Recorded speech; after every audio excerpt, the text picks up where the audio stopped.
Rahim. Alhamdulillah Rabbil Alameen. Wassalatu wassalamu ala khairul mursaleen.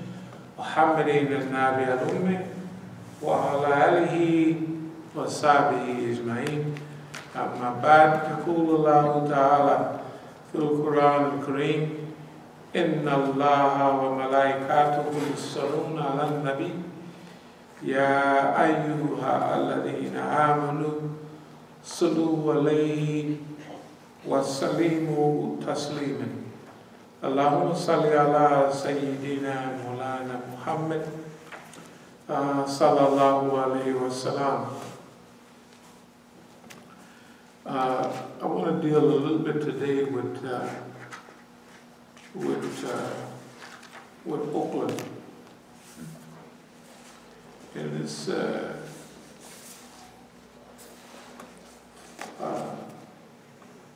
because we not only have to educate about that situation there, that is, educate about the Islamic movement. We have to educate people on the trends of the movement, the development of the movement, the things that the movement encountered at certain times during its existence. And we're fortunate in that we've actually been a part of the movement, technically, for several decades. That is the Islamic movement and the Black movement. And before going any further, I want to remind everybody that there's a natural transition in the evolution of the movement in the United States. During our time, we're not going to go back to Harlem Renaissance and all that in the 20s and up from slavery with Booker T. Washington and all that, but we'll deal with the start from our time, basically the 1960s. In the 1960s, we know around the 60s, we started with freedom rides. We start with bus bombings and sit-ins, Woolworth down there in Tennessee and places like that. I think it was Knoxville, in fact. Then we come to the voting rights, civil rights, Dr. Martin Luther King and all that period. Then that period stalled and there was a transition to the Black Power movement, Black Nationalist movement, Black Liberation movement. And that reached its time. Then we evolved into we call it the Islamic movement. Now, from our perspective, the Islamic movement inherited the mantle of the civil rights movement. Because you remember, all of our movements were militant, they were strong on the Sunnah, the real movements. And even if you take like the Nation of Shirk and other organizations, at least they talked about various types of liberation, economic liberation, development of the black community. Even that movement transitioned to true Islam. True Islam in a religious sense, but it never matured up until this day in a political sense. It just didn't mature. But when we evolve to a certain level, then it's our job, it's our privilege to tackle the movement on a level that we encounter it, and also on the level of our development. Because remember, different stages, you're in different levels of development. Personally, when I first heard the teachings of certain teachings in 1963, why, it was eye-opening, it was wonderful. I thought it was nice. In California, we didn't have access to no sunnah or nothing. So when we heard that, I tell people it was like a candlelight in absolute darkness. Now, if you're in the absolute dark, I mean super dark, where ain't no light coming in a cave or something, ain't no light from the moon, ain't no light, that candlelight is a lot of light. But if you go out at 12 o'clock noon, June or July, with a candle, people will think you're crazy. That's the difference in those teachings that we accepted in our first years, and the difference between that nur, the light of Islam, the light of Quran. So I want to talk a little bit about Oakland. It's easy to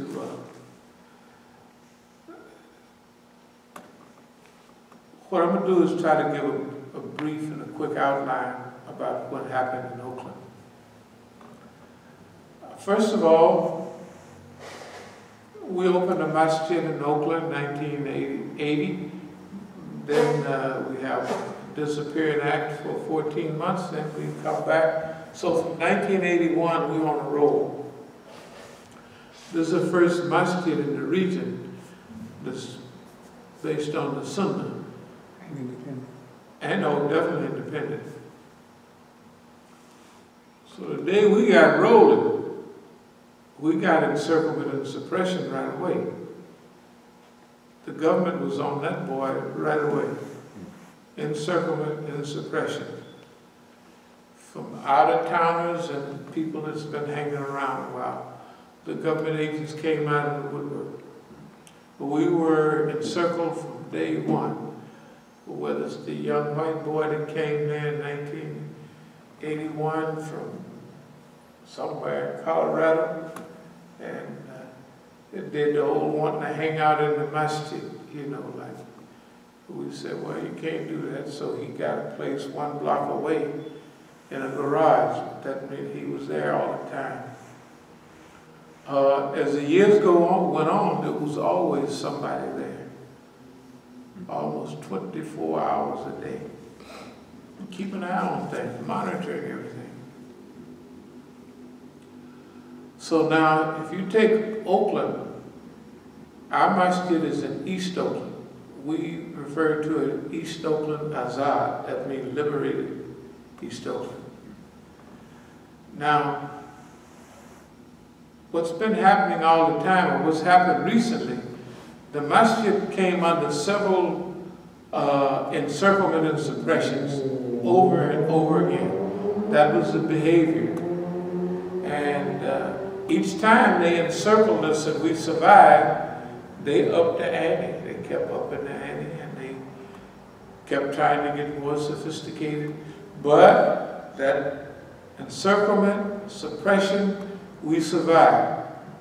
This is a thing that's different than the other communities that we studied, that we read about, and that we have seen. And no matter what they did to us, we survived it. We were blessed to be a part of movement before. So the tactics that they used were the same tactics that they used against the black movement. And fortunately, we were in Oakland, so we learned everything. Plus, we had time overseas, and we had time in South America to study the basic behavior patterns of government against movements and organizations. And when we were in the criminal field, they were, since we didn't cooperate, they wanted to do what they do to all heroes of people. Harass them, run them crazy, and then drag them behind the chariot down the street and say, that's your hero. This is the way I visualized it, say, in the late 60s, early 70s. So yeah, they want to make the hero, they want to drag a nigga down the street in front of everybody and say, that's your hero. Because they couldn't stand people that stood up to the system they had to make an example of it. It's automatic. The system don't even think about it at all. Hero, oh, Papa, oh, gotta go. It's just automatic, and everything goes right in the full swing. It don't wait for any orders or anything. It's automatic. Okay. Why do we call our community East Oakland Azad? You know, like Azad means freedom. Azadi Square and Tehran. Kashmir, Azad, that's liberated Kashmir, and the other one's under Indian domination. So that's Azad. So we refer to it as East Oakland Azad. So for right now, the people who is watching, here's what we want you to understand. That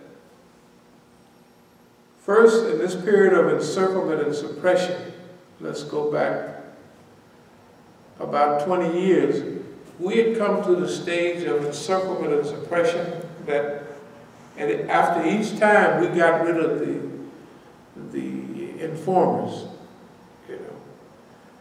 But they just had another, remember we used the term orbiting around, that it was people coming in and out of the community every now and then for prayer, a couple of programs, hanging out, you get to know them. We call that orbiting around. That is, the other main people are there. Informers, saboteurs, and what have you. Okay.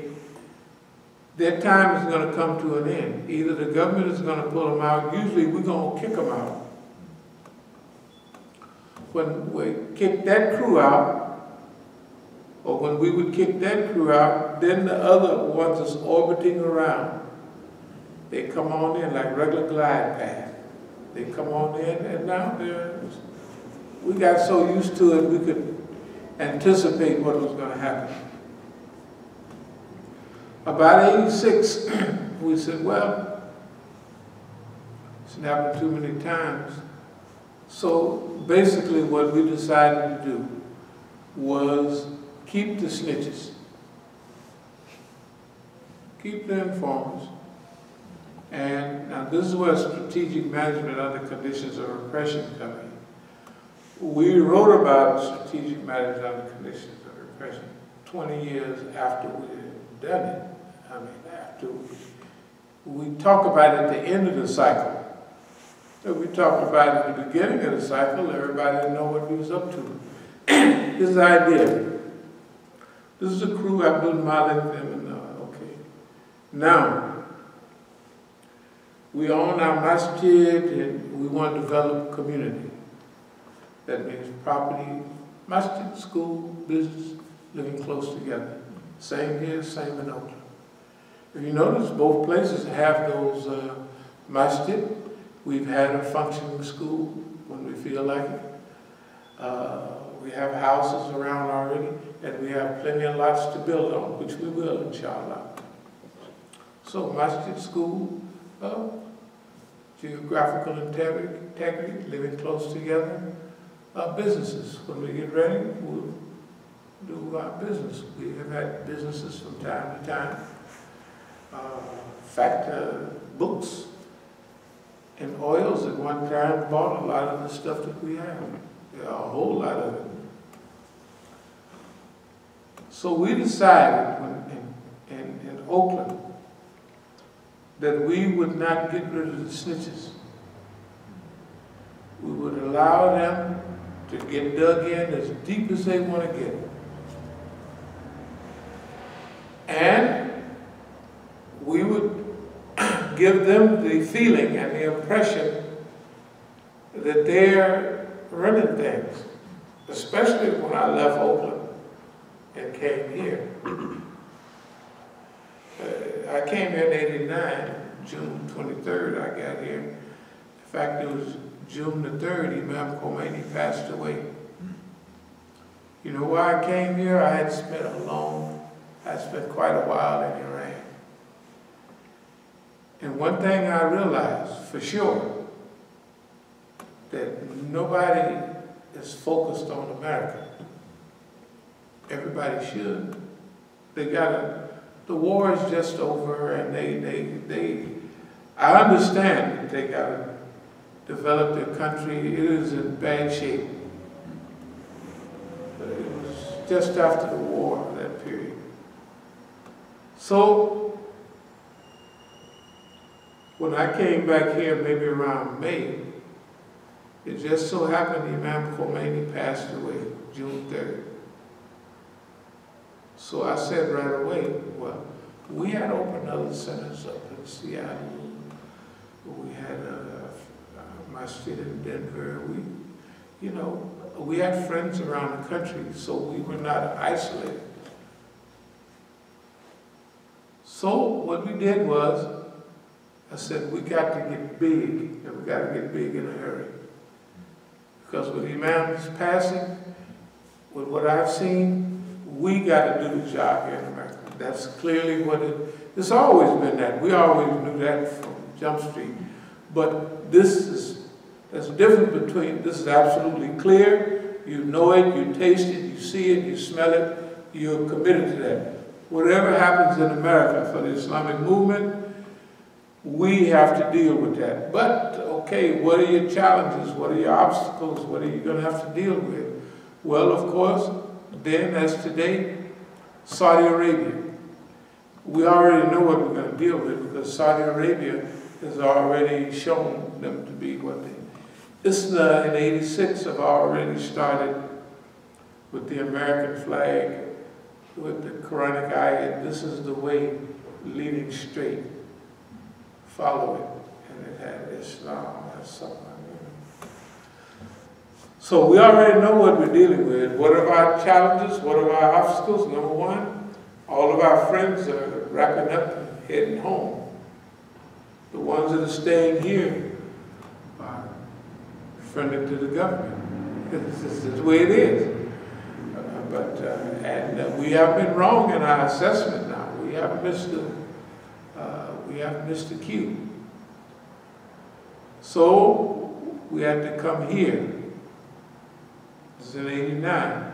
When we come here, we already know what we're going to face based on past behavior. Did we miss a cue? Absolutely not. You think of the people that we used the Muslim house over there on 16th Street for a while. Just if you can remember any of those people. If you can remember any of the people who used to first come to the Masjid, it was totally surrounded by the remnants of the DC had its share of fitna. But it wasn't hard if you've been in and out of penitentiary to figure out who was who. Everybody acted their part. It was not hard at all. But we were thoroughly surrounded here, encirclement and suppression. Here's what we did in Oakland, sisters. We had to let abdul-alim them think that they were basically running things. If they think they're running things, everything that we do, it don't make a difference because he's in charge. But what are the benefits of that? Number one, if we want to start a school, now one of his wives is the one, a little sister we call Halle Berry. She's the one that said, no sense of us teaching in the masjid all the time. Why not? There's a building down there. She'd already scouted it out. We had a fundraiser. We raised $79,000. I put $51,000 with that here, and we bought the school out there. I think it was a little cheaper. School is up and rolling. Since they're in charge, they develop a good school. And all the programs they're in charge of, they developed our prison program. It got so good that abdul-alim stopped it because it's getting too good. Okay, remember, they wanted us he's in control. It's okay. But the prison control was in charge of another brother. And that brother did a good job on the prison program.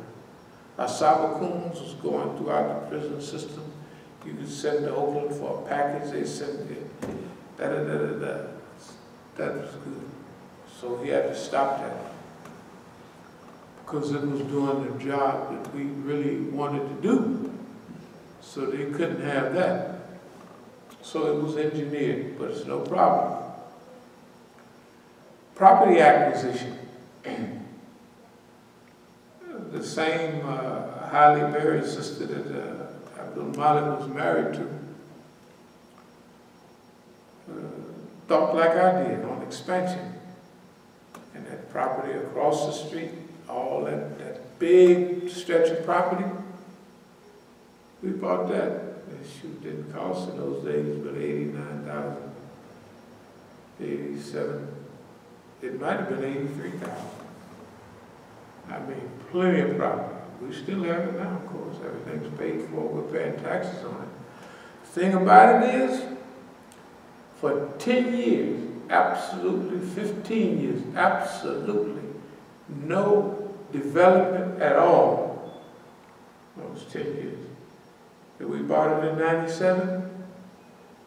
By 2007, it was just a big garbage disposal. It was, they just threw stuff over. They didn't, all we did was paid fines on it. No development. When we bought the property, it was like you buy any property that's usable. After 10 years, holes is going to come in the roof, the property is going to deteriorate. That was under dear Abdul-Malik's leadership. No development at all.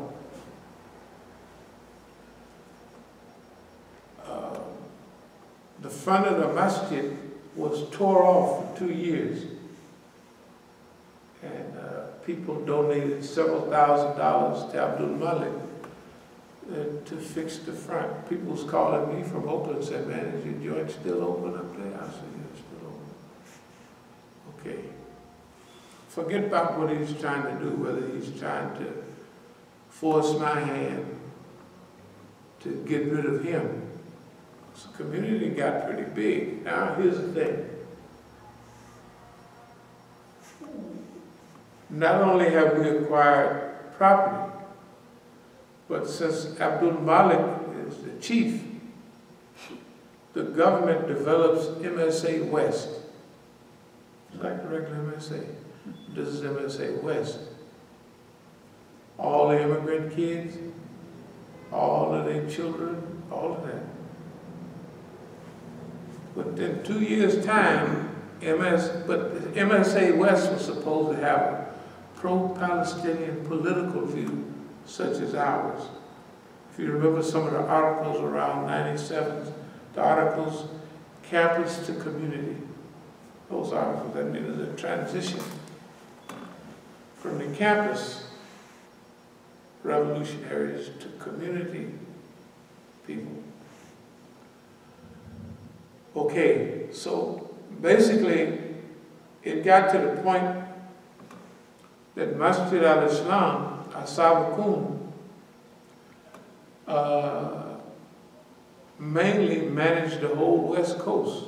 That's from Washington State all the way down to the Mexican border. And it was hitting Arizona. That means total control. The president of the MSA from here, or wherever we were, would come out there and they would let him speak at a couple of programs and he would be fuming mad at me. I didn't hardly get to speak at the thing. It was, you gotta let him go because, number one, if you get rid of him, you're not gonna acquire any property, right? You're not gonna get insinuated into everything. So we let that develop and develop and develop and develop, right?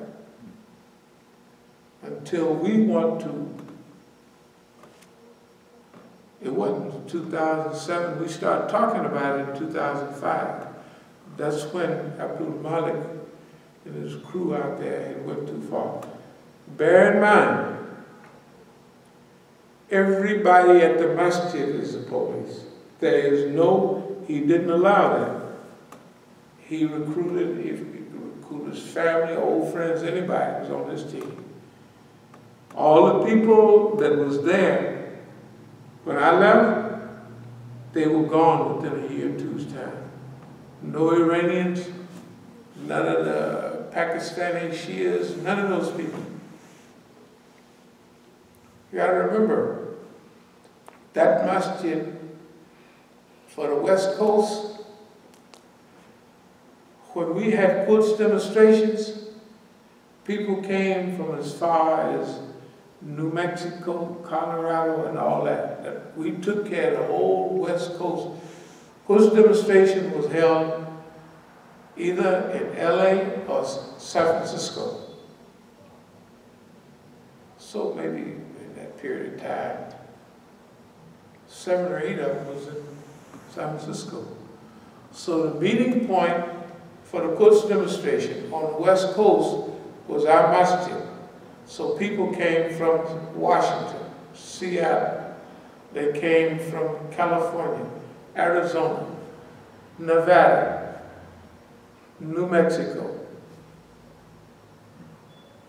And we met, like if it was going to be tomorrow, the people stayed in our masjid. We had food, like the reason we can know about serving food is because we would prepare food for everybody. In the back, it was 2 rooms. It's not like it is now. And the sisters could be back there. And it was perfect. Actually, it was a wonderful period. Camaraderie and all of those type of things. So we would have a Quds demonstration, and people would go, we would go over to San Francisco, have the Quds demonstration. Then people that wanted to stay around, see San Francisco and Berkeley and everything, they'd hang at the masjid for a day or 2. They may leave a little donation or what have you. But it was wonderful. I'm telling you, it was a good company. All those people were expelled by Abdul-Malik. The Iranian brothers told me that Abdul-Malik in 1990, they say, he's a munafiq. I said, I know, don't worry. Don't worry, we got it covered. We know what we're doing. So, when did all of this recent fitna? By 2005, we're up there here with all of that stuff. And so, here's what we do. We start dropping those things for 2005 on up, and everybody's getting the point. But it's not direct, it's indirect. I'm giving khutbahs here. That's talking about Oakland. This building a fire, and it's making him have to react. I don't have to do anything. By 2007, I asked one question in Juma about Haile Berry. I just asked, did this lady ask anybody here to petition me for marriage? And did they marry him and Steve? That's the only question I asked. After that, the whole roof blew off. And now comes the heavy sabotage. I've been talking about sabotage since 83, 82. Because when we had our last national conference here in 2002, it was such open disrespect and fitna that I said, okay, we'll get started. I have all the notes. So I started here dealing with sabotage. I started saying, draw lines between Take Oakland, take DC, and take people and draw lines between the people, see how they connect the lines. And I did that for a few years. Then by 2005, it's time to shake the tree. And that's what happened.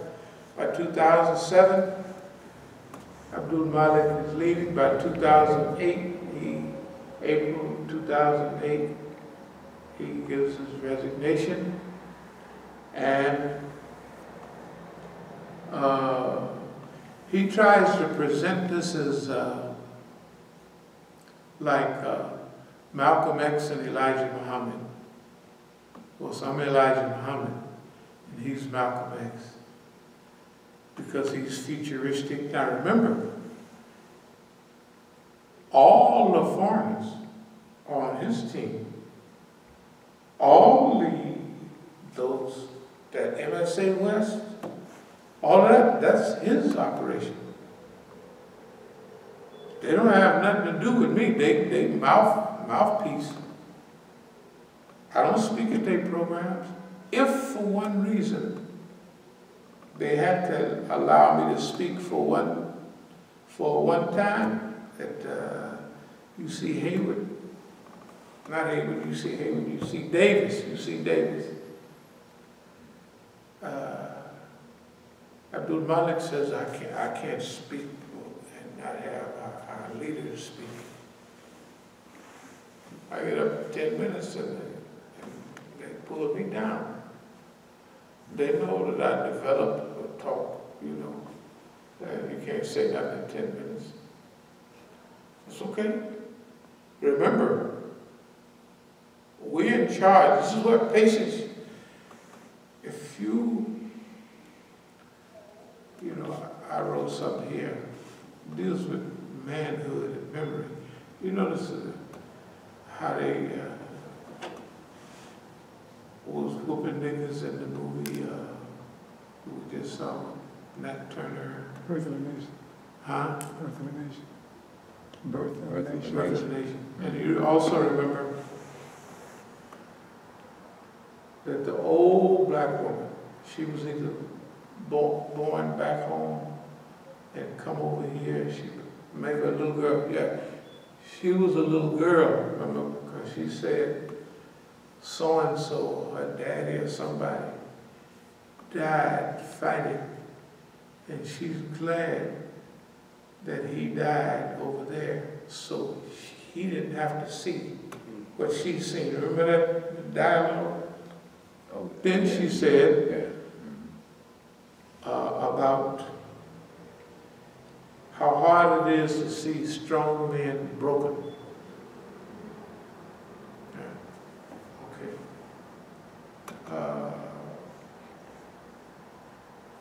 It ain't no secret about me and the white man. I don't have to say me all the time.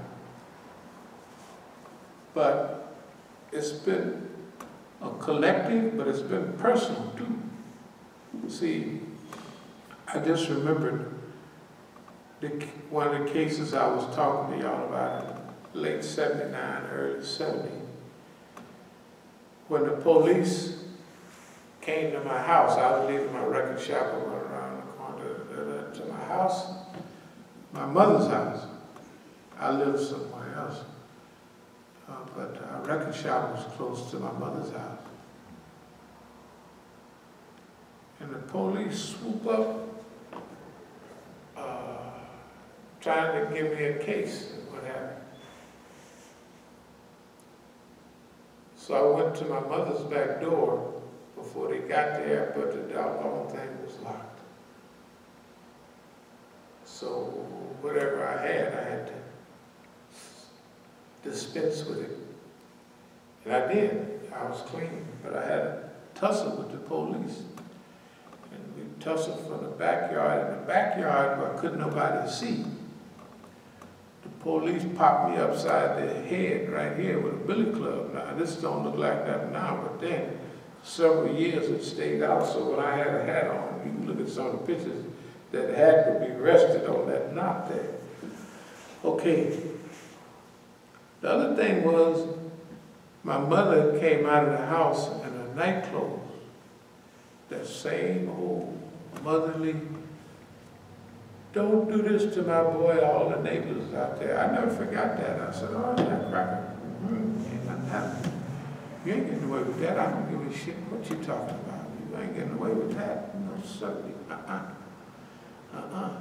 So it ain't that I'm going to try to live to get back at you. Now, we didn't got back at that cracker, but sometime when those fools, and I call them fools and bitches, like Mukhtar now, come talking about stuff that he said out there about my family,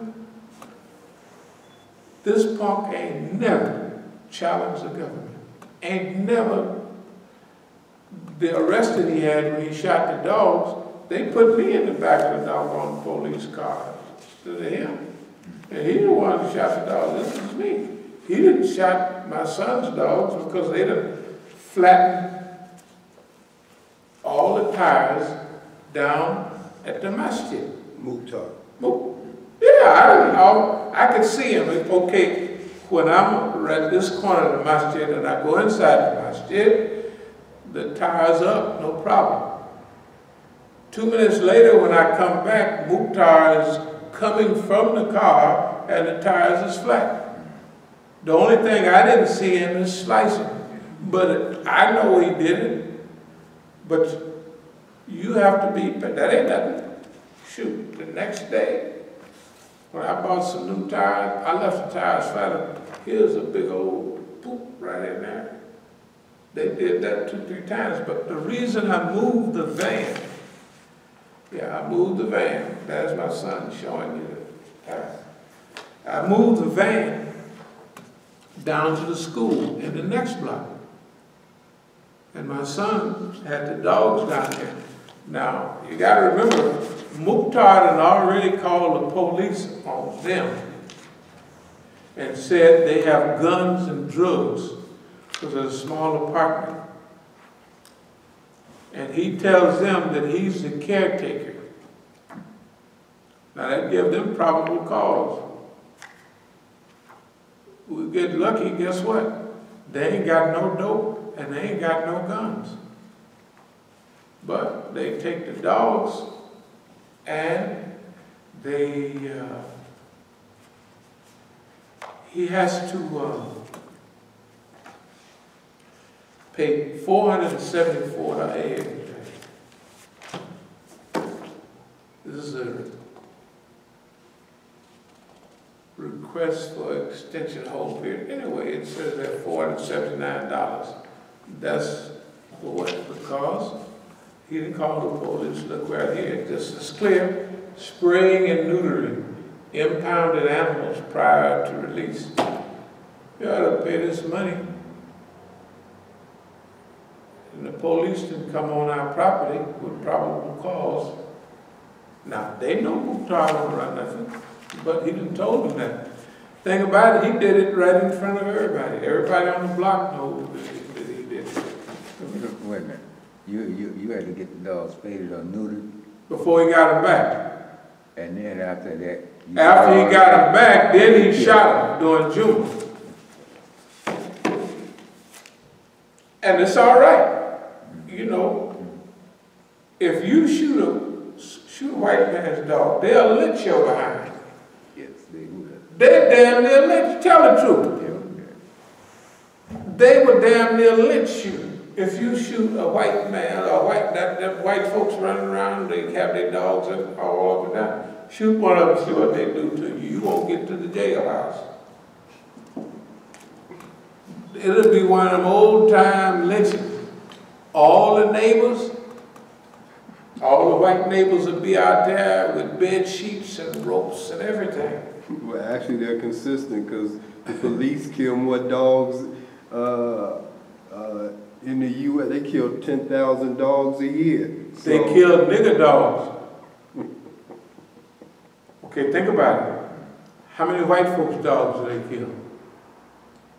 And they know how to deal with it because postmen deal with dogs. How do postmen go by? Postmen ain't killed that many dogs, and they'd be confronting them all the time. They done taught them how. The police killed mostly nigger dogs. I'm sorry, I remember the same statistic. They killed nigger dogs. They don't kill white folks' dogs. You remember Ruby Ridge? The white woman was holding a baby. They shot the white woman. Shot the baby out of the white woman's arm, and that was terrible. But what did they do? Shot the dog. Good God Almighty. That blew the case. Wow, God Almighty. They had a joke one time, I think, with Richard Pryor. Right. And he was talking about the guy had gone in the house and killed everybody in the house, all the people, and he killed a dog. And said then when the white people came and saw it happen, the first thing came out their mouth was, he didn't have to shoot old Duke. Right, yeah. They weren't concerned nothing about the rest of it. White folks. Now, all the time this foolishness is going on, I'm getting them in the mailbox, on my desk, everywhere. Civil harassment package, pickup package for restraint. They want me to go down and file an order, restraining order, on Mukhtar. Now, Mukhtar put a restraining order, after he did that to my sons, he went and put a restraining order on them. They threw it out of court. When he had me arrested in the Masjid, the next day, that was a restraining order on me. This one right here, this was a quick flyer. I had to put this. This is the deed to the property. Masjid Islam Incorporated, California Nonprofit Corporation, has my address, Mr. Clarence Reams. Right down here for the taxes, it has my signature, Clarence Reams. So this is the deed to the property. It's a deed to the property. And I have it right near me. I said, I can get the deed right there. Yeah, no, they arrested me. I'm going to hurry up because I want to get to what. We're going to skip a lot of just people watching this video, you can take it or leave it. All the stuff that go on in Oakland or have gone on in Oakland, and ain't nobody said nothing about it at all. Do you know there's no Muslim?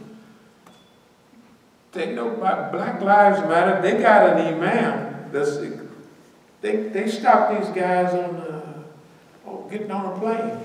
An imam is arrested in the masjid. His masjid. Yeah. That everybody knows. Right? Including the Oakland police. Arrested in that masjid. They've seen me there 1,000 times. They've driven by, and I've been arrested there before for different things.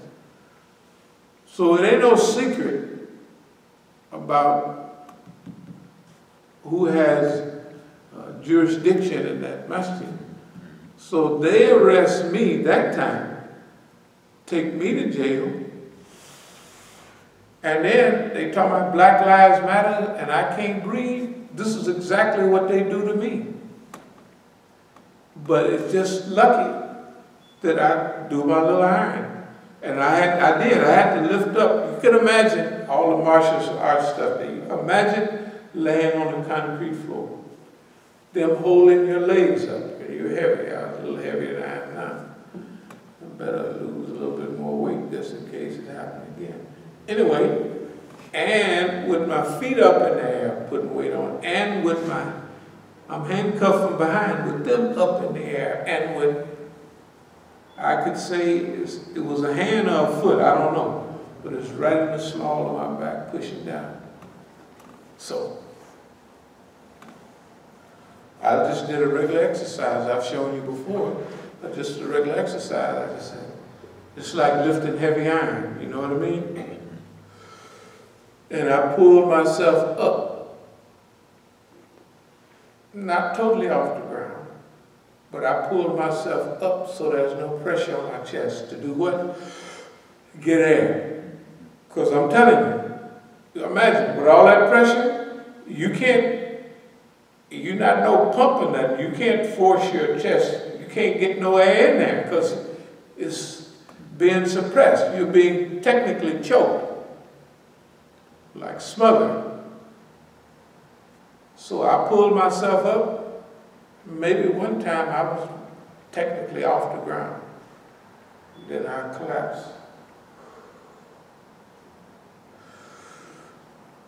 I did that maybe 5 or 10 times. I don't remember. I just remember I sure felt better, boy, after pulling up and getting that air. Yeah. That foot or hand in the back. Right. It was the foot. That's how they severed the spine. Yeah. But they wasn't trying to, well, I don't know what they was trying to do. I know they was using every martial arts technique that they could use on a brother. But anyway, nobody in Oakland cared, none of the other Masjid, none of the people called or commented about it. And it was at the Crescent. Everybody knew about it. Do you know all the stuff that happened in Oakland? Nobody came over to talk to me about none of that. Everybody took, the first go around, they took abdul-Malik's side. Oh, the mean Imam. I don't even have time. I'm not going to talk about what they did. It's just too long. All I'm telling you is they were the low-downest, most despicable human beings I have seen. Their behavior. And their behavior was repetitive. And the behavior of the people that was with them was repetitive. Because the numbers don't go like that. If people have given bayah to me, right? If something come up, they would at least come and say, what happened, Imam? You know, did he do something or ain't nobody did that? Why? Everybody was on orders. But that didn't work. That wasn't clear enough. We had to have something clear to clear everything up for everybody. So we harassed them. How did we harass them? We said, yeah, you know, we got them to hustle up all them people. Bought all that property, and now they gone. Now, remember, they're not supposed to help do anything. You notice people around here? Nobody help do nothing to make things, you know, run smooth. Nobody acquires anything. Nobody, you know, there's no big, well, I got somebody's will, somebody died, I got 200,000, here's 50 grand in the Masjid. We don't have that type of thing. Most of the people, if they do contribute, they'll put 5 in and take 15 out. They'll put 5 in front of everybody. Everybody says this is 5. When you look around, they done took 15 out. That's the good guys. That's the way it goes. I've been saying this for 15 years here. But now Oakland, remember, we have a job to do. We have to teach the people about the Islamic movement in North America. And we can't have it where it's just my word. I'm bearing witness to all of this. I'm taking notes. I'm doing all of that. It's a good job, it's no problem. But that ain't, I mean, in order to teach people, they have to see some things themselves. That's why we brought out all of those subjects about Halle Berry, about the Masjid, you know what I mean? And we started saying things like, well, Imam Musa is so mean, how is it that he can come from D.C. and pay $50,000 in taxes. How is it that people have a school running and they got a donors list and they knocking over hundreds of thousands of dollars? At the break-in, they stole that paperwork again, not knowing that I'll come to do some copying and everything. But guess what? There's a few of the donors list. Before the people got the word out, I sent a few notices of people on the donors list. And one guy popped in 10,000.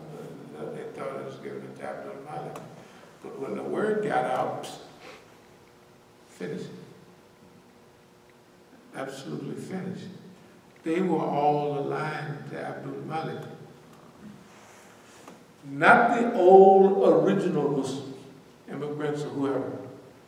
From before that period, they were all my friends. From late 70s, early 80s, they were all my friends. But they, immigrant, old, and now sometime when I would give a khutbah out that way somewhere, I'd see them get lucky to give a khutbah at one of their joints. They were good people, but integrationists, not this type of monkey business. They wasn't built for it, and they know it. And I agree with them. Don't get involved. So what we had to do was develop a scenario where the behavior pattern is exposed, the people are exposed, and the history is exposed. You look at it. Never in the history of a movement in America have anybody been that blatant. One of the roots of what they wanted to do in recent times was, y'all remember Yahweh ben Yahweh? Remember about 25 years ago? More than that. They was getting all the cases in Miami, all the leaders had murder cases, all of that. They couldn't get rid of them no way, other way, so they had obvious snitches. If they had been in part of the movement, we would have asked, we would have told them in Santa Cruz, shoot, in 1968, one real Panther had 3 or 4 other Panthers, and that crew took one of the snitches out Santa Cruz and killed him. The other 2 people that helped him kill that snitch was official FBI. But there's a snitch. They just kill him. They don't. Okay. Now, what do they want to do with Oakland? Or what have they done with Oakland right now? East Oakland is designed to be the center of Islam in Northern California. Negro Islam.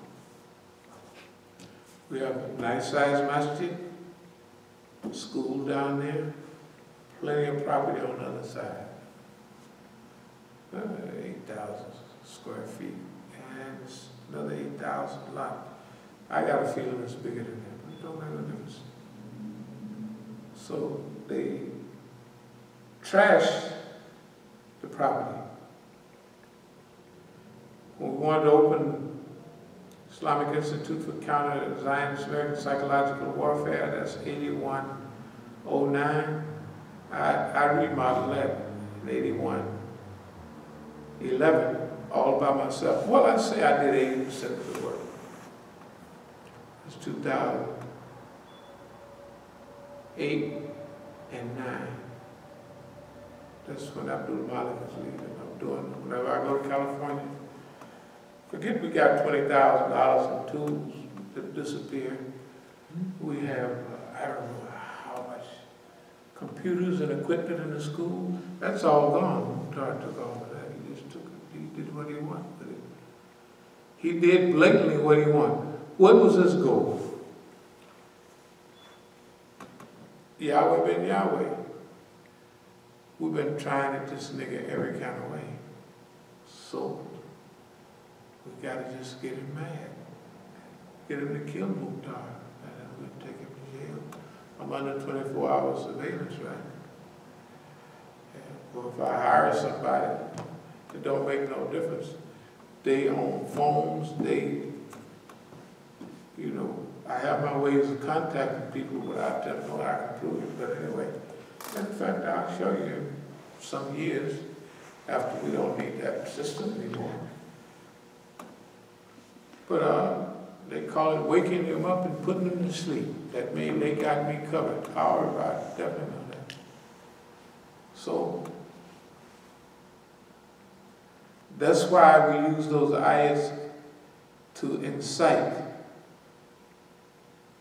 to provoke, to make you make a move. And shoot, that might have worked 20 years before. In fact, 20 years before that, I was just like Yahweh ben Yahweh. Somebody coming there talking crazy in the Masjid. I had no workout stuff in there. I'd strip the iron bar down. You know the little iron bar that's long for dumbbells? That iron bar, good God Almighty, I would rather get almost shot than hit with that. It's just the right size. And I never hit nobody on the head, but I hit them niggas, whah, whah, whah. That's all. No, you tough nigga, you don't come in here and make somebody paranoid. He's paranoid. I said, you the one paranoid. Ain't nobody hitting you. What you talking about? Ain't nothing happening to you. You paranoid. So anyway, but in order to survive the movement correctly, you're going to have to evolve. Because they're going to use any technique to get rid of you. To them, it doesn't make any difference which one they use. Long as we get rid of the nigga. So this last period, here's what they did. Here's what's going on in Oakland right now. They have built a whole Islamic community in North or West Oakland on the other side. It's foreigner based. They also have foreigners trying to buy Masjid al-Islam. Will it's closed? Will it is buy it? Oh no. You ain't buying nothing around here, homeboy. You're just taking a rest. So the idea was, not the idea was, the idea is what they have done. Same usual stuff. Remember, everybody in Oakland was out-of-towners. In fact, Mukhtar is the only person to come up in Oakland, and he come from, anyway, it's like not being from Oakland. Everybody else, you think about it, those are out-of-towners. All abdul-Malik's them, all the Sister Bahi and them, all them people is out-of-towners. They're not Oaklanders. His whole crew, his whole staff, no matter who you saw, none of them are Oaklanders. Out of that whole, when the masjid was full, maybe 10% of the people was from Oakland by accident. Everybody else is out of towners. Okay? Now, everybody is supporting Mukhtar and his deal.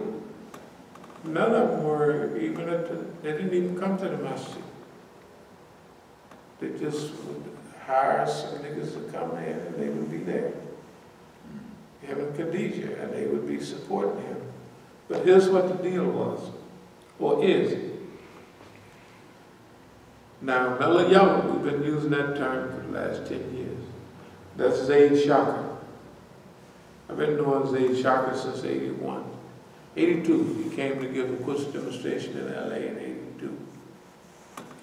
Because the phony Shia brothers down And I had given it in '81, and they were telling the brothers who were very close to me, gotta let a Shia brother give it. You can't have Imam Musa. They're supposed to be disciplined. And it's been sabotaged from day one. I saw those same people last few months ago in Detroit. Stood around. Zaid Shaka came give a very good speech. I really liked it. Talked about Ali Saud, history. He gave a good revolutionary. He was with Jamaat al-Muslimin at that time, As-Sabiqun. But he left him. He winds up in Oakland now. Oakland had several people. They had Muhammad Sharif. I don't know if y'all heard of Muhammad Sharif. The back and forth Sudanese. He gets big in the prison system. And he opens a masjid on the other side of town, North Oakland. That fell through. But when they was getting ready to spring this, they brought Zaid Shaka in to help Hamza Yusuf. Here they got to get control, total control. They're letting MSA West die on the vine. Okay. Hamza Yusuf is getting global attention. He's talking about Malcolm X and all that. But they need a Negro figure. They need a Negro figure. That's Zaid. So Zaid comes there as the holder up of Hamza Yusuf. Okay, I'm not going to tell you all about Zaid, but remember I was telling y'all, in '93, Muhammad Ward, Jawala Scouts, remember the guy I was talking to at the statue? There he is, he's everywhere, all the time, forever. We all know that something's wrong, but Philadelphia, that's where he's from. So he kept inviting me. Zaid is going to come in about '93. They're going to have a program up in the woods. One of the African-American brothers, dressed in those, everything, kufis. Probably an innocent brother, got property up there. He's a game warden. He got property up in Philadelphia, Pennsylvania now. They have a big camp meeting up there. And I told him, hell no, I ain't going to no camp meeting. If I want to go to the penitentiary, I know how to go to the penitentiary. They just popping up what they hadn't had to. What's the people who were shooting in the woods with paintball? All them people, everybody was getting ready to go to jail. They popping up, and I said, oh, no, I don't do that stuff. And I told them, I said, I'm too hot for that type of stuff. I ain't doing that. Lo and behold, the next thing I go to Philadelphia and see on the TV, there's an investigation behind all them people going up in the woods. The other thing, when we spoke at UCLA, Zaid and I spoke together. Zaid is telling all the foreigners that in order to do Islamic movement, he was telling about Imam Shafi, Imam Malik, they memorized, you got to do all of this stuff. Okay, in those days we was peaceful, just like we didn't challenge the people. We didn't challenge, but openly challenging. But we did mention to the people that, well, we have 7 or 8 centers at that time. We had here, we had Philadelphia, we had a couple of places in LA, and we had headquarters. So we had 6 fully operational places.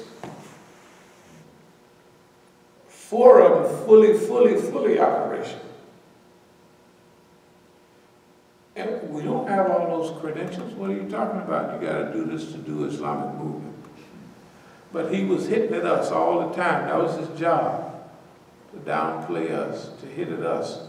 In LA, he was having some meetings, and he was talking against Shiism, because our place in LA, headquarters, was the best Shia operation in the United States. Hands down, everybody knows it.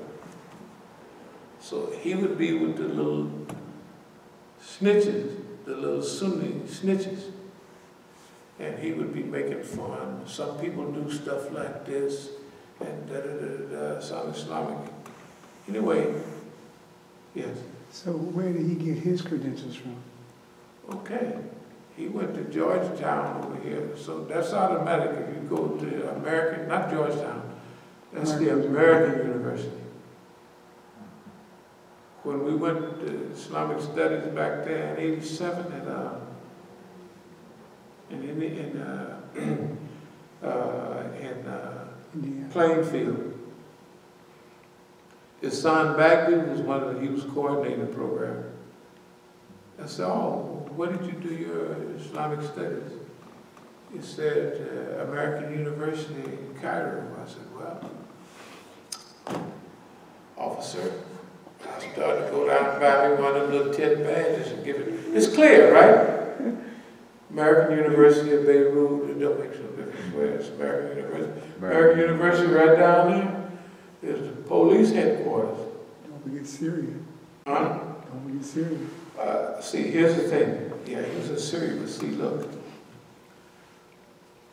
The American University, the first one in Lebanon, was called, when the Ottomans were still ruling, in the late 19th century, was called the Christian, or the early 20th century, was called the Christian University of such and such.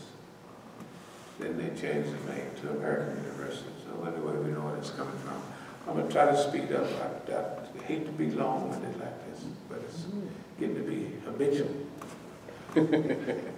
Okay.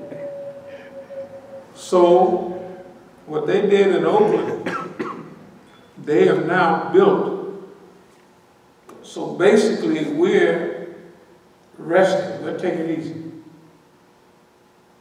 And none of our stuff is open right now, on purpose. But in the last 5 years, 6 years, they have built that one little masjid in North Oakland, or West Oakland. It has now property on the corner, bookstore. It's a total Islamic community.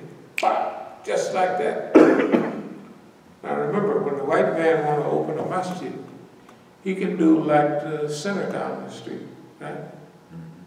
When it opened up, boop, it opened up. The people that open it ain't got no money. Where they get their money? And it opened with a crew already. It's easy to see what it was to draw the people away from us, especially the Africans and all of those people. Fully funded. All of our Negro antagonists are fully funded, fully supported by somebody. So they wanted to close down East Oakland and open up, shift all the attention to West and North Oakland. Okay. So, they make East Oakland a war zone. Saudi American Immigrant Cooperation shift Islamic focus in Oakland to North and West Oakland, away from East Oakland. And we have the same thing, the note says the same thing has happened in D.C. When we came out here, it was just natural. Everybody floating around, but we had 3 times as many people as we do now. You couldn't fit people in them. was just people hanging out the window. Okay, so they open the other stuff. And the people that they open, everybody that's here, after they've served their time here, they're going to go there. Can I talk about a quick Quranic ayat? Yes. I was just reading this today in Surah Tawbah. You know, where they open up the Masjid. That's in the Tafsir says that anybody that does that, right, they fit that Masjid. That they talking about don't ever stand in it. Don't stand in it. Yeah, that's what we talking about. Quran, what the Quran says. So that, I just want to say that just to no. See, you know what's been so beautiful about all this is it don't sound like it. But we've been bathed in the Quran from day one. That's what saved everything, and it's getting strange. What it is real. When the Quran come alive and you're a part of it, that's a funny feeling. That's a funny. I'm not gonna sit up here and lie and all. Now, the niggas point guns and all that, that ain't nothing.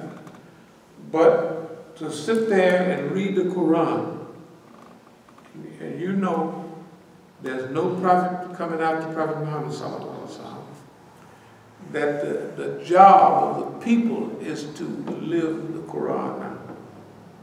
In other words, the mission of the prophet ain't dead, but he is dead.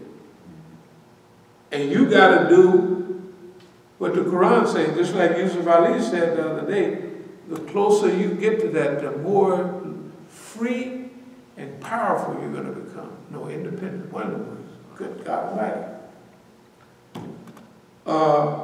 This stuff is strange. It's only way I can explain it is high. And the reason I know it's a real high, because can't nobody bring you down. If it was artificial, they could bring you, they could start acting funny. You get too high, you get looking around, getting your stuff and everything. There ain't none of that. This is, man, okay. Challenges, we look at them as opportunities. So history has chosen Oakland and D.C. for this period. What we're doing now, and I say doing because I'm always saying we getting ready to do, you know, that's just the way, you know what's happening with that? We're going to do this, we're already doing it. But every day I read something, every day I hear something, it's like a new day. So we get ready, you're not getting ready to do nothing. We've outlined this stuff for 25 and 30 years. It's been detailed for 10 years, and we've been living it daily. We taste it. It's like when you do sports, you know, I always use the basketball analogy, but when I used to lift heavy iron, you know, we sit down on the bench,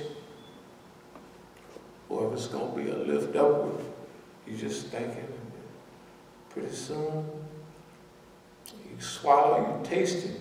That's what we used to say, I taste that, boy, it's gone. I got it, I taste that. That's what this is.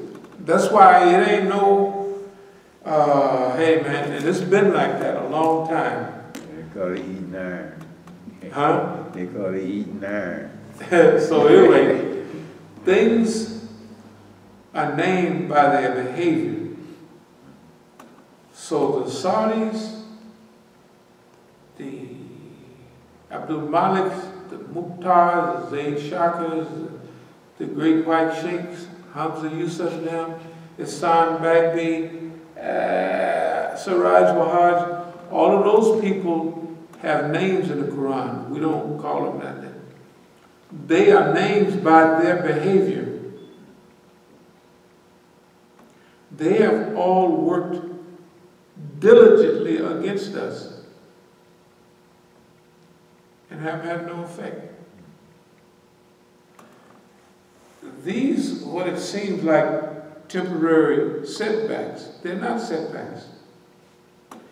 After each stage of encirclement and suppression, we're always better than when we started. Each time we evolve. We've used an evolved technique, so it takes you up higher. But don't forget, one of the reasons I went back to Oakland, one of the reasons, maybe it's 10–15% of it is, during 2013, 14, and 15, and when we was dealing with all this stuff in Oakland, when they would do stuff and it wouldn't have no effect, they would up the ante. If you remember how things, when they would do stuff, if they call the police and we don't respond, well, then you have to pay money for the dogs, and they say, oh, okay. They flatten the tires. This is all 1 week, 1 day, 2 days. This stuff, I have a list here, this stuff. This stuff happened on, this was daily, a week. So each time, if we didn't move on them bringing, shooting the dogs, the next time, the next week, they bring in the guns to the masjid. When that don't have no effect, they come with their guns drawn out to the masjid at 12 o'clock at night and arrest me in the masjid. Or call me outside of the masjid. Now they came back a few months later, about the same time. And I heard knocking at the door, come on out of there. So tell them, who is this? Because I can see the lights, you know, you can see the little crack under the door, the lights is turning. Then the back window, they done came up the side of the masjid, and they are 4 or 5 of them out there in the back, but they can't come over the iron fence. And I'm looking at them through the window. I said, no, man, I ain't coming out there. You got a warrant? No, I said, well, get the hell out of here. And don't lean on that fence. You can stay over there on that side, that's y'all, they probably. But I don't want you touching the fence. Get your hands off the fence and get off. I said, so what's the problem? We want you, the caretaker wants you out of the property. I said, the caretaker, my ASS, and I slid this under the door, the thing, you know, the deed. I said, that's me right there. I said, ain't no caretaker here, this is me. So they did it more than once. They took me to jail once when I stepped outside the masjid. Then they arrested me. Okay. So what is the goal? Each time. Now, I don't respond to none of this, right? So the last time is the money. Now, they almost certain that that's going to work.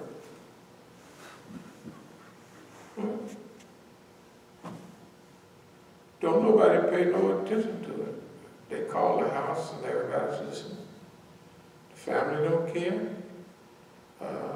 When they work in this bank scenario, and finally I tell them, don't call in and tell me what you're going to do. If you're going to do something, you better get on and do it. Don't never call me telling me you're going to do something. So anyway, after the December program last year in LA, when I went to the bank, I got to Oakland, and they had taken me off of everything and put Mukhtar, this is illegal. I'm going to sue him for $10 million when I get out there. Yeah, it's automatic. It's illegal, it's stupid. It's stupid. But remember, we had to bring this stuff on. The ridiculous trap, that's exactly what it was. Everything they did was ridiculous. And it's all filmed, so they got a few of the things. If I missed something, it's okay. They did it on film. Okay. So now, with them escalating each time, right? So they took the money and they had no response. So, historically, even in Jahiliyyah, when they don't get their response, they have to keep escalating. Okay, I don't need no more escalation. I don't need any, because they only have one or two choices now. Everybody, this stuff is out. They can't put it back. The genie's out of the bottle. So, they have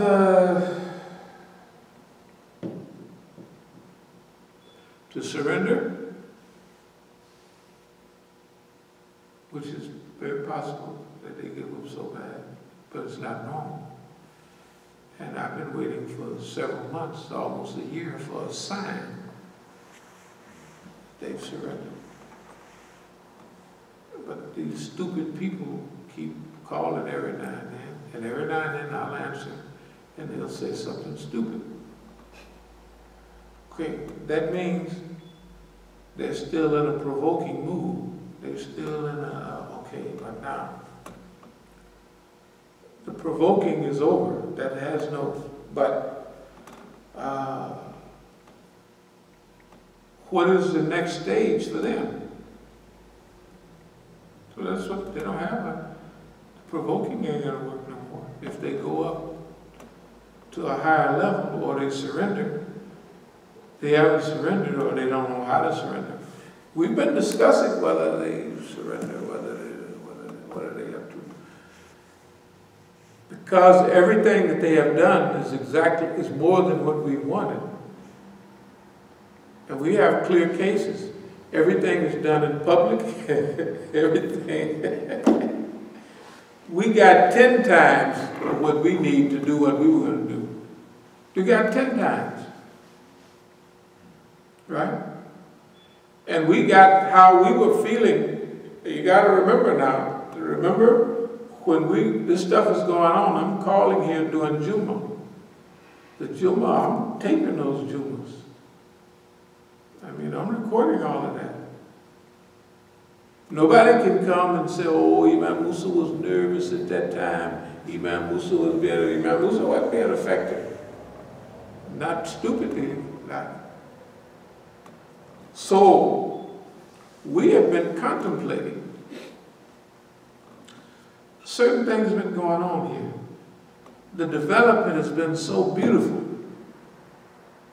Here, I mean, the environmental, psychological, religious, historical, everything is falling in so well in the place here that it's only 10% of the stuff that they've been doing. The others say 70% of it is things, you know, where everybody want a sign from Allah. This stuff that's been happening here, the development, not just Masjid development. I'm talking about the whole global, national, including us, situation is so developmental that I be thinking, well, it's not time to go to Oakland right now because the stuff is, you know, I don't need to go to Oakland for nothing. If they're using the masjid illegally, don't make me no difference. If they burn it down, don't make no difference. If they steal it, if they go down and take something and say we change it, something or other. The government will help them do that. I don't care what they do. Number one, no. During this period of transition, we're moving away from the stages. You know, we evolve ourselves. First, we want people to help us. Fi sabilillah. You got a little something you can give us, you know what I mean? I'll pay a little here. Then we get to the stage like several years ago. No, you don't have to do no, you know, how much do you charge? You know, that's what we do. You know, that type of thing. Here, Philadelphia, all of that. We might save a little things from have stuff falling out of the closet to save money. Maybe we need it. Okay, we're going to rebuild here. This next stage, we're going to redo the masjid. We don't have too much to do, but all the stuff that needs to be fixed and upgraded, we're going to do that. But the stuff we build, we're going to build new stuff. And around on 8th Street, I get a card every other day that they want to buy that stuff. I haven't checked, but the property must be booming. You know why? People wouldn't be sending you stuff to want to buy it all the time. When I came out here, we didn't get, for 10, 15 years, we didn't get nothing in the mail about wanting to buy it. When property was booming in Oakland, property we bought for $80-something thousand, they trying to give us $1.5 million and all of that. You know. But we're going to rebuild Oakland. Probably out of those 5 buildings on that side of the street, 3 of them, 8101 to 8107, we're going to tear that down. We're going to tear it down. They let it go down too far. We're not going to. No. Plus, we're in a different time. We're not looking for hundreds of thousands of dollars. We're going for the big time. All the other is training. Now remember about dreams, goals, and expectations. Usually you exceed. Remember when we was in the $200,000 in the little masjid? Oh, it seemed like we was talking crazy. People was laughing behind our back. $200,000. I can see what they put in a box. But they was thinking stupid. Number one, we're buying a lot every time we look around. We're buying stuff over there, and we're buying in cash.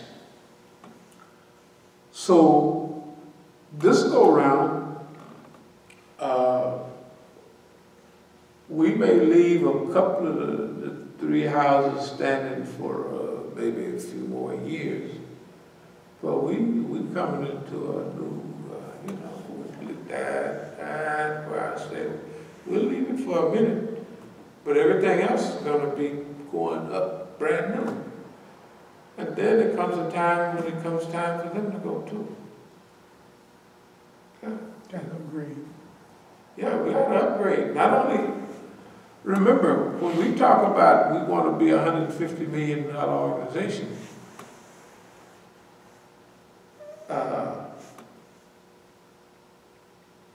the masjid in Oakland will stay the same. I mean, we'll improve it a little, but it don't need too much improvement. But some of our property down there, we got 8,000 square feet to build on. And we'll tear down another 8,000 square feet and build on that. We can build apartments, houses, what do they call them things that they have? Townhouses. We can do what we want. I'm almost certain we're going to have that type of money. Stuff been falling into place. You know, I was watching Press TV just last, was it the other night? Remember the Iranian brother that came here with us from Texas? Always. Yeah, Pepsi. Huh? Yeah.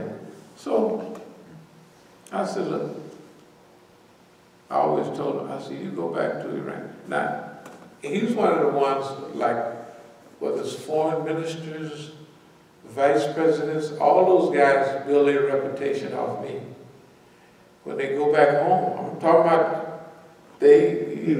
So he did. I was listening to Press TV, and that was a big analysis of Donald Trump and all that. I said, I know that voice.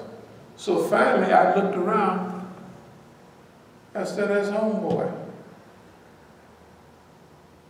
A big, prestigious commentator. Are you serious? Yes.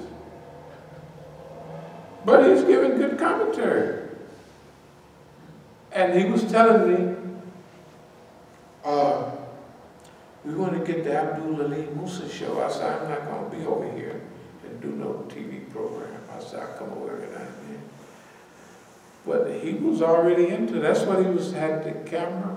The only thing that stopped him was the idea that they're going to do a documentary on Imam Musa. Okay. So he's in Dallas. We come up here first. Then we go into Atlanta to the Shia program, Muslim Congress. That's last year. Yeah, that's just last year. So, when we rode, now he see me riding through, if I'm coming to California, he said, well, can you come and stop and give a speech? He said, I'm his main man, me and Brother Mahmoud, all the time, for I don't know how many years. So anyway, I make this stuff seem like it's just nothing,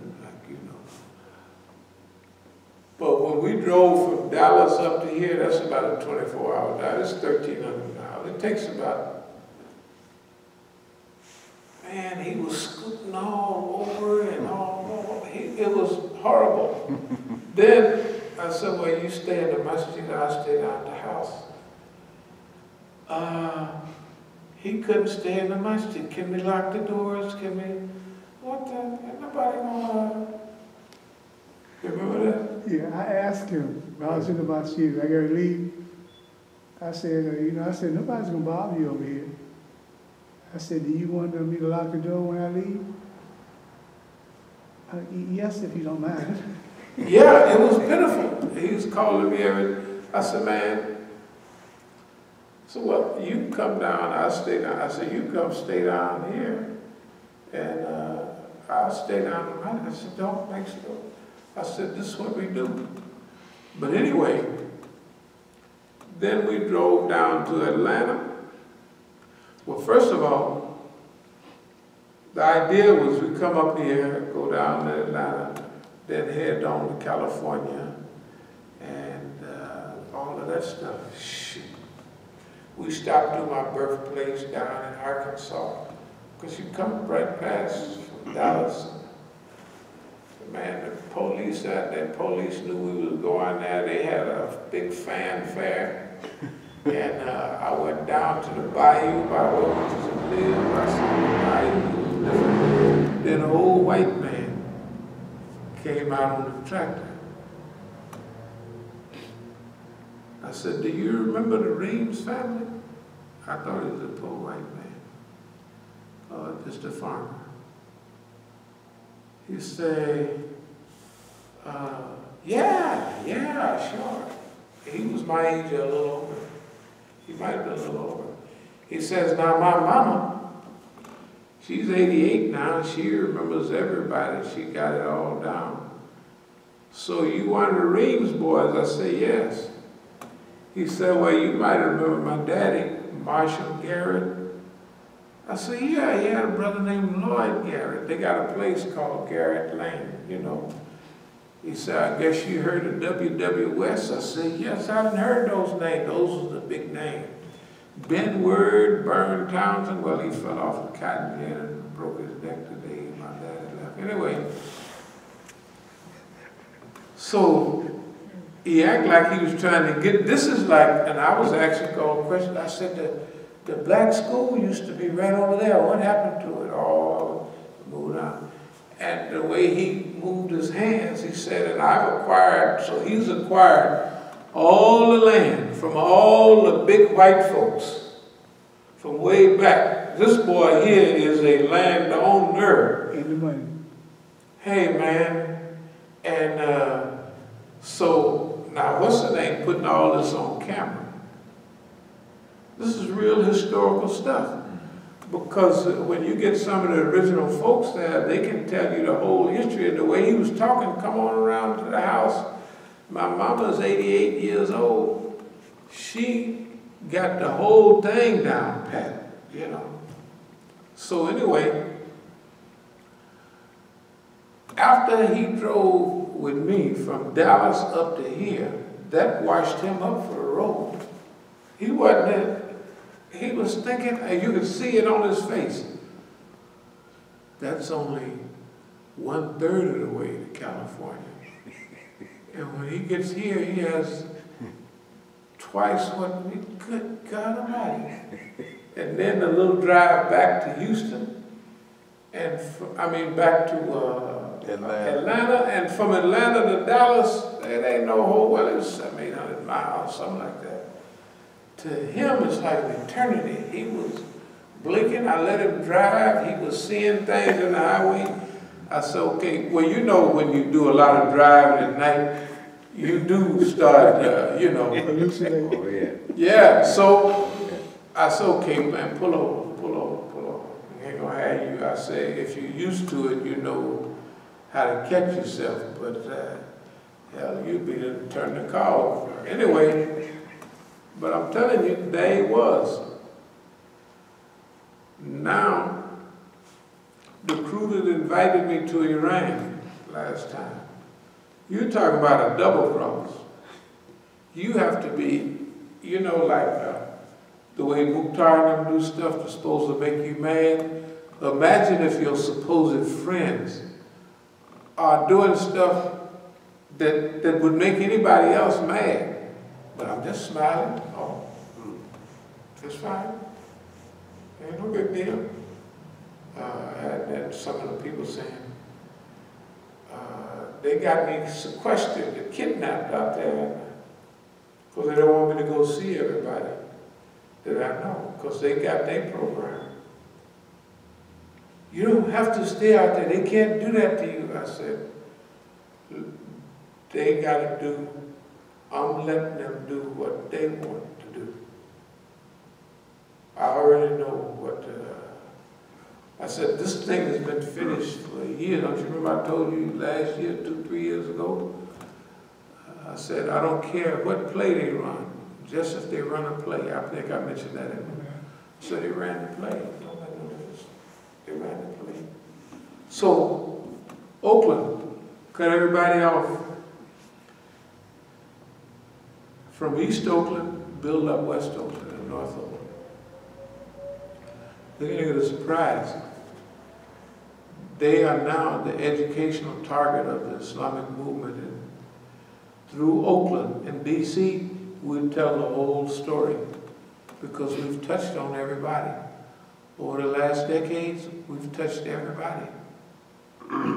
We have all the flyers, we have all the incidents, we have half of the CDs and tapes of what they said. We have the articles that we cut out. We have what Manna did, when Manna wanted to pretend like they was black. They made a doggone kente cloth looking flyer, remember that? Or then Malcolm said, Siraj talked, we're going to deal with Malcolm in one talk. And he mentioned Malcolm, you heard Malcolm come out of it.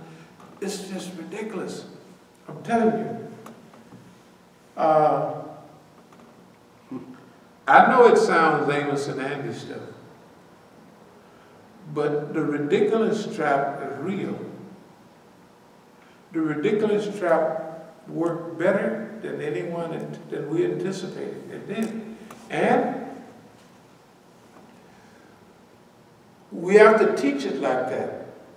Ridiculous. See, remember, it's part of psychological guerrilla warfare. It's part of the last poets satirizing the enemy. We're not gonna, that's why I get lost half the time. minute by minute, they did this is a violation of Section 2. They're not going to do it like that. We're going to crush their behind psychologically. We're going to stick our foot in their ass where it belongs. Actually, we've already done it 3 or 4 times over. They already been whipped. These right here are practices. But maybe you can start tomorrow. Will we be going out tomorrow? Okay. Tomorrow is Wednesday. You said you couldn't go Tuesday. Can you go out? Yeah. Tomorrow is 4 hours, so okay. Beginning tomorrow, we'll start practicing on things like, the environment, the setup, the arrangement, the sound. We ain't gonna go overboard, but we've been looking at that. That's what we'll be doing.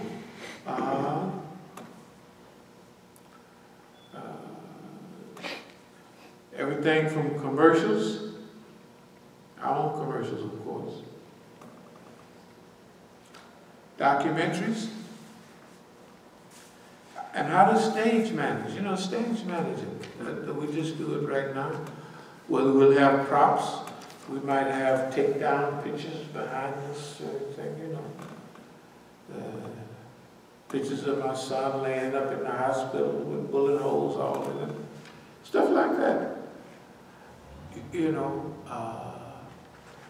We will start, when we're giving a talk, maybe somebody can hold up a poster for a minute. I could use that poster to talk. You know what I mean?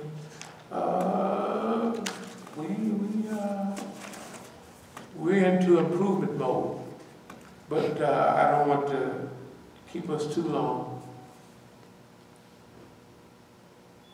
Another thing we want to show is to people is how could they get away with stuff like that?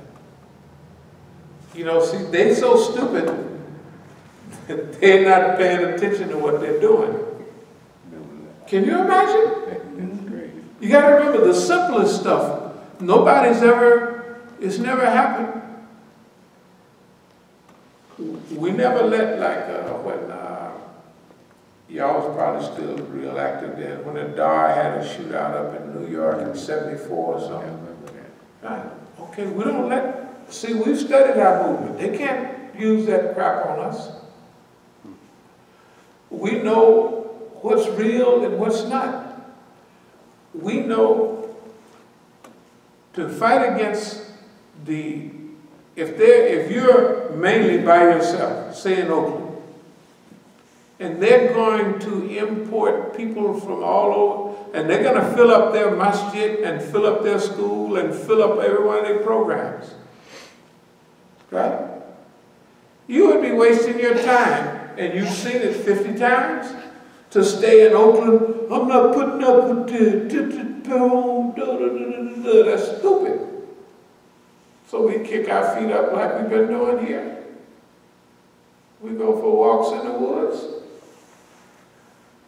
We've written the equivalent of 2 or 3 books on the subject. The articles, when we started, like we used to do our As-Sabiqun, but when we come out with those again, we already got the material. We've put out so much material. It's a shame. We got material when we have our offices fully operational. We'll have people, old lectures and CDs, we'll choose the best one. We'll have people editing. They'll watch this one and edit a 10-minute spot onto the empty CD. They'll look at another. When you're on a roll, we got so many, and they'll edit that into that. Pretty soon, you'll have an hour-and-a-half DVD of good charged information. And it's selected information. Why? Because you have 10,000 hours of videos. Right? And you can pick and you can put the date under this clip, the date under the other clip. See, this time when we talk about institutional building, we're going to do all the things that an institution do. Good. That's all. That's what what allows help. So, just for next year, 2017, we might spend it fundraising and almost not vacationing, but traveling around the world. I've never seen the Great Wall of China. I think I'll go back to Machu Picchu, the lost city of the Incas, because it was a great spiritual experience. Fall up there and high mountains, the river that run by. It's the lost city of the Incas. When the white folks, Spanish, came down, Cusco was the capital, not to change the subject. It's 15,000 feet up, a high plateau up there in the Andes Mountains. It's Peru and Bolivia, mostly. Okay, the Inca capital was Cusco. So I visited Cusco, and when I visited Cusco, I left, I came across Lake Titicaca. Lake Titicaca is the highest navigable lake in the. I'm going to just stop for a few seconds. No, you can keep taking. The funny thing about this is like, this is maybe 1972. I'm in La Paz, Bolivia. I then went to Peru, Lima, and I'm now going to start cocaine smuggling. I tell them I want this, I want that. They say, if you want a better price than that. First I went to Mexico where my friends was. They said, if you want a better price than that, man, you're going to have to go to Peru. So I said, Peru. I remember that 4th grade social studies. They would have a man on a donkey and he was down in Peru. So I said, Peru. But one thing about it, planes go down there, so I bought me a ticket to Peru. I was searching out connections, and then I got, he said, well, if you want a better price, you got to go to Bolivia. I said, Bolivia, I was thinking about Bolivia is next door to Peru. So I got on a plane, went to La Paz. So by now, everybody knows what I'm doing. You know, everywhere I go, you can't, a big black person can't hide in South America and going to places where people is 2 feet tall. You know, in Bolivia and Peru is where you see them women that wear them derby hats and have them big bundles. That's exactly where. In the market, for the equivalent of 5 cents, you could buy a shopping bag full of cocoa leaves. Everybody, they in the market. Right, oh, I like them. And then they put a little limestone with it, they chew it, they get high like that. So the white boys, the hippies, they all over too. Finally, I'm looking for a connection, so a CIA agent comes to me and he says, you want to get it right? Go up to my friends in Colombia. Colombia wasn't the drug capital of the world at that time. People went to Peru and Bolivia. That's where cocaine was cheapest, but they kind of landlocked, not Peru. But anyway, I went up there. But before I went up there, I did buy some little shipment of cocaine, nice batch. And I just put it on my body. Then I went across, there was a white boy there, and the white boy, there's a big scandal going on. You remember, you know where they used to look for Nazis down in South America? Well, they had cornered a Nazi somewhere in Bolivia or Peru. So Lake Titicaca, you leave that evening and you go across to Peru. So on the boat, it's a big German tour group. So the white boy is laughing and telling me, so they had trapped a Nazi, they never did catch him. You know why? here's a German tour group comes through. Germans, probably one stay behind and they got extra paperwork with them. And the German goes off with them. They never found that German. Hey man, I'm telling you, all of that kind of stuff was part of my life, you know what I mean? We get to Peru. So this is a Cusco, the Inca capital, used to be, till the white folks got there. You learn all this social studies stuff. Anyway, they got a special trip by train to Machu Picchu. It's that city built at the top of the mountains. It's a wonderful city. See, when the Spanish came, they killed everybody in the capital, so the nobles ran away. And they ran away and they ran, and they built a city at the top of these mountains. Now, by air, you can see the city. But if you go by the river that runs by it, if you look up, you can't see the city. The city is built into the mountains. You know, like they terrace. They terrace. Now remember, the river, your travel is 15,000 feet up. The city is 18,000 feet up. So I went there and, you know, it was very spiritual. It was a very spiritual trip, you know. Anyway, I haven't seen a lot of things. So next year, I'm going to just do what I want to do. I don't have to go there and look at them niggas, you know. I don't have to do nothing here. I'm going to go on and I might, since I'm here, I'll go and paint the Masjid, go up on the roof, since I'm here. But I don't have to do nothing. You know why? Sometimes professors, every 7 years, they have a sabbatical. You ever notice that? 7th year, they take off. And they go do research or something like that. I haven't had a sabbatical in 30-something years. I haven't had, of course, the whole thing is a big sabbatical for me. I mean, you know. But really, the other thing is a lot of things going on in the world that I think I know what's going on from the news and the stuff I read, from what I learned, and I think I'm very accurate.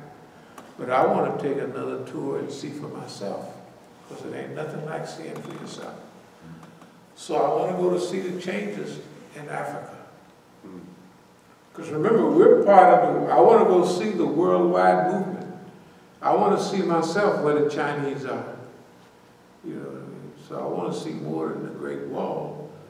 I want to see how are they in relation to Chairman Mao. Because guess what? We're going to have to advise them too. Because Americans be trying to be slick.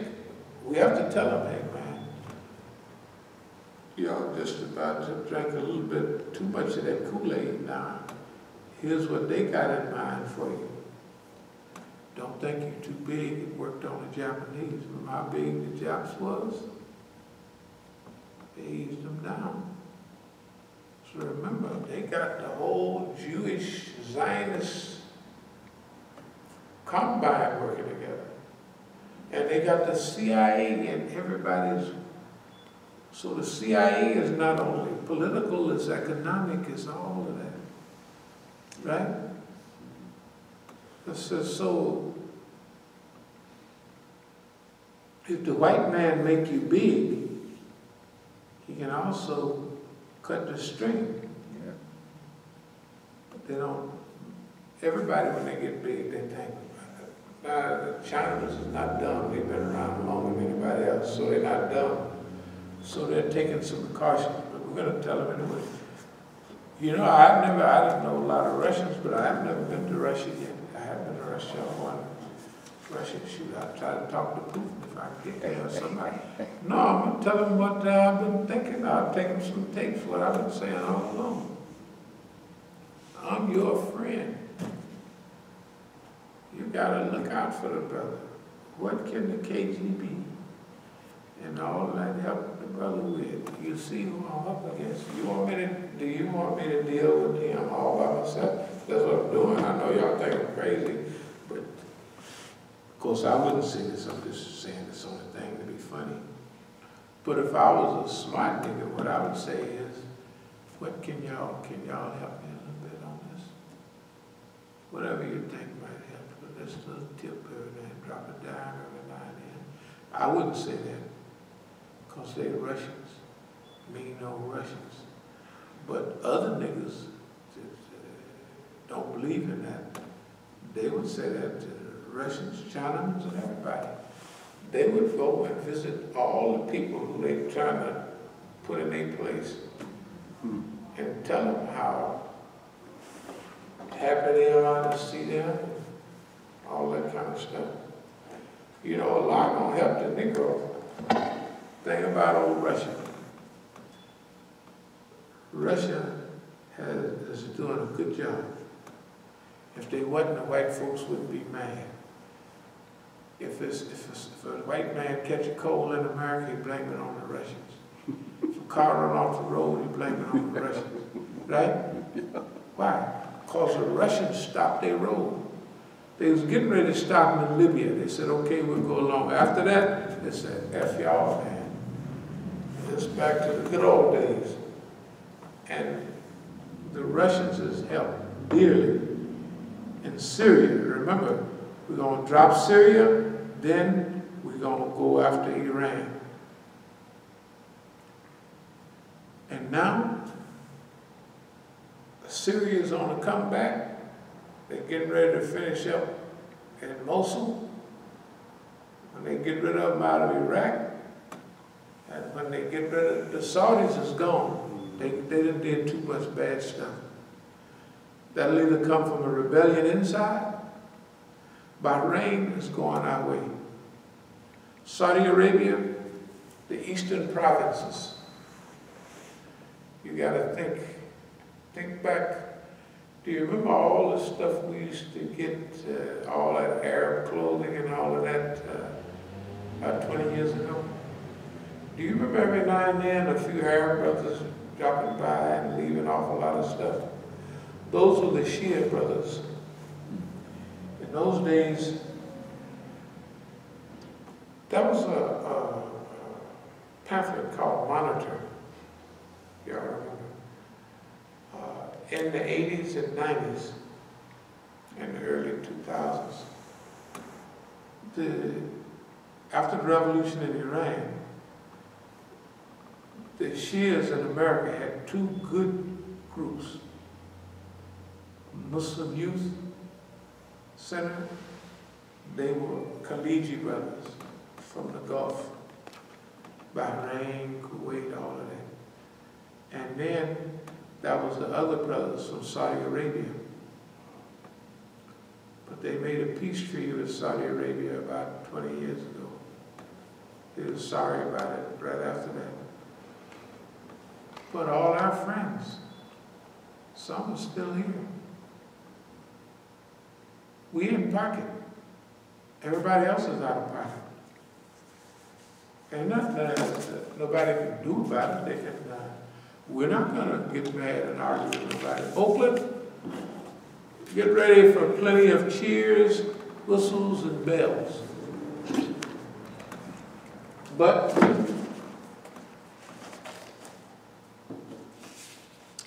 psychological guerrilla warfare has worked. That's 2009. We done whooped you behind.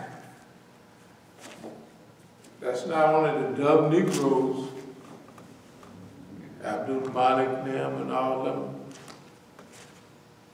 not too bright people. But the white man himself, boss man, has been whooped so bad, he don't know what to do. The stuff he did in his Oakland is because we had already whooped him a few years back, so he went and got the Negro. Psychological guerrilla warfare was against the Yahoo. So the Yahoo came up and put us in, think back several years ago, All the press, all this stuff, everything. Imam Musa's of this, Imam Musa's of that. I said, get on with it. Have a good time. It made me the most famous guy out of the Muslims. Maybe people forgot now. But it was in their press. They had all of them people in our clothes. What's them people? You ever see those videos of Obsession? I never watched any of those. But you heard about it. Mm-hmm. They came about 2006, 7 and 9 period, and they distributed 28 million. The ones that were put in the paper, I mean, what was that? Obsession, they passed them out, DVDs. During the election or something like that? Is that? It was around the election. Yeah. Okay. Mm-hmm. 2007, when they came here, they interviewed me here. Mm-hmm. Okay, I don't know if he was here, but some of the brothers was here. And they asked, I'll tell you what it was. Abdul Haq and I went down to the Willard Hotel. Right. And we gave them 6 hours of interviews down there. Mm-hmm. Okay. They couldn't use it too well. Then they came here for another 3 hours. And that backfired. And that's when they asked me about Obama. I said, what do I think about Obama? That's when I told them Obama's a white man's nigga. I said, yeah, he's a white man's nigga. I said, that's y'all's nigga. Anyway, but they put it in all their papers. Remember, the FBI told them, be very discreet about how you work against, because if you put it out wrong, it's going to make them, you know, that was number 4 of COINTEL program for Negroes. If you don't do it right, then you'll make them more popular, better known. And that's what they did. That's what Steve Emerson, his articles, Daniel Pipes, all of them. That's what psychological guerrilla warfare was. We don't have any media. The best warfare you can get is when you go get the enemy's weapons and have him use his own weapons against himself. Can't get no better than that. And that's what the Negro did, laughing all the time. After we told them, it still took them a year for them to realize that nigga ain't that smart. So they put more in there, they cranked it up. They put our flyers, Steve Emerson, just the way they was. Anyway, we were going to close now. Beginning in the next few weeks, we're going to spend another week or so here before we come out to dear California. And in California, we're going to do what we got planned to do. No matter how stupid y'all act, we can recognize it or not. First thing we're doing is what we got to do, what we want to do. And y'all don't count. Just a bunch of dumb niggas. You let the white man front you off. And see, I will tell you again, one of the reasons I haven't come out there is because the white man got to get rid of you niggas. Abdul Malik, you know all the snitches in California, and a lot of them out here. Mukhtar now knows all the snitches. All anybody got to do is grab one of them Negro. You think the FBI, you didn't seen enough films to know movies, what the CIA and the FBI do to you when they finish with, just when they finish with a snitch, they get rid of it. Now suppose you a snitch and you know everything and everybody knows that you know, because the trap we use, the ridiculous trap, brought you out on top of the surface.